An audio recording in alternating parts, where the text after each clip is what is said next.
हाफिज साहब मैं आपकी तरफ आना चाहूँगी। हाफिज साहब की जो मिलिट्री कोर्ट्स हैं ये हों या सिविल कोर्ट्स, दोनों का अगर हम देखें दोनों आईने पाकिस्तान के मुताबिक अपना काम करते हैं, और अगर मैं डोमेन की बात करूँ दोनों का डोमेन बिल्कुल क्लियर है। फिर ये उसके बाद फिर अगर मिलिट्री कोर्ट से के फैसले को जो मुलजिम है जब उसमें जुर्म साबित होता है, मुजरिम बन जाता है, तो वो आगे जाके सुप्रीम कोर्ट में अपील भी दायर कर सकता है। फिर ये जो मामला है इसके बावजूद जो फौजी अदालतों में ट्रायल है उसको गैर आइनी करार देना, ज़रा आसान अल्फाज में समझा दीजिए कि क्या दुरुस्त है, क्या समझ आती है? डॉक्टर साहब आपका बहुत शुक्रिया। दुनिया के किसी मुल्क के अंदर जो उनका प्राइमरी ऑब्जेक्टिव होता है वो उनके नेशनल सिक्योरिटी के मैटर्स होते हैं, और नेशनल सिक्योरिटी के मैटर्स की प्राइमरीली रिस्पॉन्सिबिलिटी जो स्टेट इंस्टीट्यूशंस है उन पे आती है। और स्टेट इंस्टीट्यूशंस के अंदर जो सबसे ज़्यादा रिस्पॉन्सिबिलिटी पाकिस्तान के कॉन्स्टिट्यूशन के अंदर है वो है पाकिस्तान आर्मी की। और पाकिस्तान आर्मी की रिस्पॉन्सिबिलिटी है कि वो बॉर्डर्स के ऊपर भी पाकिस्तान की टेरिटोरियल जो है बाउंड्रीज़ उनको डिफेंड करे, और उसके बाद इंटरनली भी अगर कोई अग्रेशन आता है तो वो इन एड ऑफ पाकिस्तान की फेडरल गवर्नमेंट जो है वो काम करे। और ये आपने देखा है मुख्तलिफ मौक़े के ऊपर पाकिस्तान वो रोल प्ले करती रही है। अब जब 1952 के अंदर और 1953 के अंदर मिलिट्री लॉज आए और 1961 के अंदर आया, तो उसके बाद उस वक्त एक तो थोड़ा सा मैं ये आपको बताना चाहूँगा कि जो सिविलियंस हैं इसकी जो टर्म हम कंफ्यूज करके सारी सिचुएशंस को जो है वो लीगली या कॉन्स्टिट्यूशनली अंडरमाइन करते हैं। वो ये है, नंबर वन ये है कि पाकिस्तान के अंदर या दुनिया भर के अंदर जो मिलिट्री लॉज हैं उनकी एप्लीकेशन जो है वो हर मुल्क के अंदर है। उसके बाद ये है कि दुनिया के 36 ममालिक है जिनके अंदर ये है कि अगर कोई ऐसा शख्स जो है जिसने मिलिट्री ट्रेसपास किया हो, यानी कि मिलिट्री इंस्टॉलेशंस के ऊपर गया हो, जिसने जाके डिस्ट्रक्शन की हो, आर्मी के ऑनगोइंग मिलिट्री ऑपरेशंस जो उन पे उनको रोका हो, फिर उसके बाद ये उसने एस्फनेज की हो, उसने स्पाई का रोल प्ले किया रहा हो, फॉरेन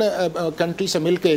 किसी अंदर दहशतगर्दी कर रहा हो, उसके बाद ये है कि टेररिज्म लेवल उस लेवल पे चला जाए कि जिसके अंदर पाकिस्तान की नेशनल सिक्योरिटी थ्रेट पे आए। और ये आपने रिसेंट पास्ट के अंदर आपने देखा है, पसनी में इंसिडेंट हुआ, फिर मियां वाली एयर बेस के अंदर इस तीरा के अंदर आपने देखा है कि वो इंसिडेंट हुआ।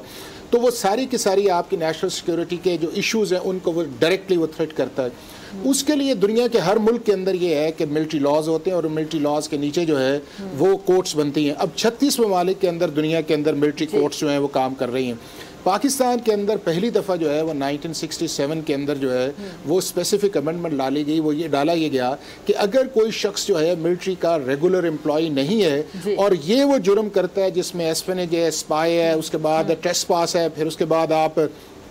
ऑफिशियल सीक्रेट एक्ट उसके अंदर आता है, तो इन 5-6 एरियाज जो हैं जो दुनिया के अंदर रिकग्नाइज प्रिंसिपल हैं, आप उस शख्स को ट्राई कर सकते हैं आर्मी लॉज के अंदर। और जब आर्मी लॉज के अंदर आप ट्राई करते हैं तो उसके अंदर एक स्पेसिफिक प्रोसीजर है जिसको आप मिलिट्री कोर्ट्स कहते हैं। अब मिलिट्री कोर्ट्स जो हैं उनके 3 टीयर्स हैं। पहला टीयर जो है वो जो कोर्ट मार्शल 1 है, उसके बाद उसकी एक अपील है, उस अपील के बाद आर्मी चीफ के पास मर्सी पिटीशन है, फिर उस मर्सी पिटीशन के बाद ये है कि आप हाई कोर्ट के अंदर जा सकते हैं, और हाई कोर्ट से फिर आप अपील जो है कॉन्स्टिट्यूशनल जुरिसडिक्शन के बाद सुप्रीम कोर्ट ऑफ पाकिस्तान में जाते हैं। अब जब ये लॉज आ गए तो उसके बाद ये आए थे 67 के अंदर जो आर्टिकल 8 था उसका सब आर्टिकल 3B जो है उसके अंदर इन लॉज को प्रोटेक्ट किया गया कि आप इनको फंडामेंटल राइट्स की बुनियाद के ऊपर आप इनको स्ट्रक डाउन या अल्ट्रा वायरीज ऑफ द कॉन्स्टिट्यूशन नहीं कर सकते।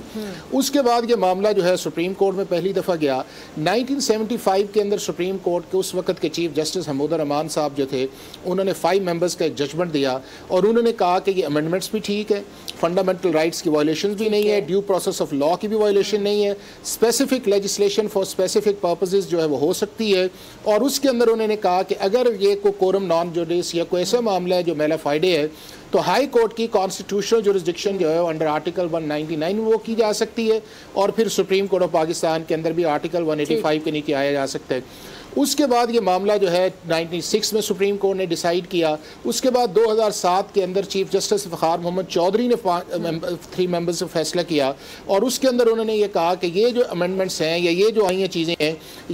ये इन चीज़ों के अंदर उन्होंने कन्विक्शंस को जो है वो अपहोल्ड किया। उसके बाद जो है कि 17 रुकनी बेंच बना जब आर्मी पब्लिक स्कूल का इंसिडेंट आया, तो 11/6 से ये फैसला आया कि इन कोर्ट्स की जो वैलिडिटी है वो कॉन्स्टिट्यूशन के मुताबिक है। फिर उसके बाद 2017 के अंदर फिर एक चीफ जस्टिस अनवर ज़हीर जमाली साहब ने जजमेंट दी और उन्होंने कहा कि इन जो अमेंडमेंट्स हैं इनके होते हुए सिविलियंस को ट्राई किया जा सकता है। अब जो 23 अक्टूबर वाला आया है जी जी, उसके अंदर मामला सिर्फ आपका गया था 9 मई का एक इंसिडेंट था जो एक मॉब ने अटैक किया मिलिट्री इंस्टॉलेशंस के ऊपर और जो शहदा की जगह पे थी। अब उसके अंदर लॉ ये कहता है कि अगर कोई ऐसा एरिया जिसको आर्मी इस्टेब्लिशमेंट जो है नोटिफाइड कर दे और उस नोटिफाइड एरिया के अंदर अगर कोई सिविलियन शख्स जो है वो ट्रेस पास करता है, मॉब करता है, अटैक करता है, तो आप उसको 2D1 के अंदर ले सकते हैं, ट्राई कर सकते हैं। और जब आप ट्राई की बात है तो फिर ये है कि जो सिविल ऑफेंसिव सेक्शन 59(4) उसके अंदर जाके आप उसको आर्मी एक्ट के अंदर मिलिट्री कोर्ट्स के अंदर ला सकते हैं। अब ये जो मामला जब सुप्रीम कोर्ट के अंदर गया तो हद सिर्फ इस हद तक थी कि क्या 9 मई के लोगों का ट्रायल जो है वो एंटी टेररिज्म कोर्ट के अंदर आना चाहिए या उनका मिलिट्री कोर्ट्स के अंदर आना चाहिए। प्राइमरीली जो कंटेंशंस भी यही थी और फोकस भी यही था प्रोसीडिंग्स का।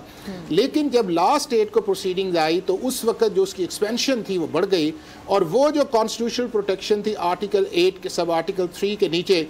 कोर्ट ने ये कहा कि 2 लाइंस का जो ऑर्डर आया उसके अंदर उन्होंने कहा सर ये मतलब ये जो फौजी अदालतों में ट्रायल को गैर आईनी करार देना आपके मुताबिक दुरुस्त है? नहीं, उससे बात आगे गई। अगर तो 9 मई की हद तक जाता कि जी इनका ट्रायल नहीं हो सकता तो फिर आप कहते कि मिलिट्री कोर्ट्स गलत हैं। कोर्ट ने ये किया सुप्रीम कोर्ट ऑफ पाकिस्तान ने कि जो लॉ जुरिस्डिक्शन देता है कि आप कॉग्निजेंस ले सकते हैं कि अगर ये अशखास जो है इस कैटेगरी के अंदर है वो को वायलेट करते हैं तो उनको मिलिट्री लॉज के अंदर आएगा, फिर मिलिट्री कोर्ट्स के अंदर आएगा। अब सुप्रीम कोर्ट ऑफ पाकिस्तान ने वो जो अमेंडमेंट्स थी जब उनको अल्ट्रा वायरिस ऑफ द कॉन्स्टिट्यूशन कहा तो इस वक्त पूरे पाकिस्तान के अंदर एक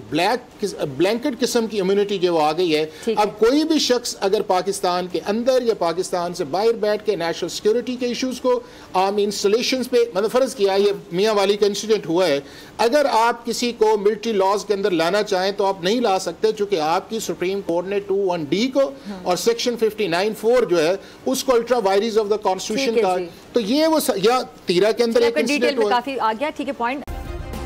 सब्सक्राइब करें और बेल दबाएं ताकि कोई खबर रह न जाए।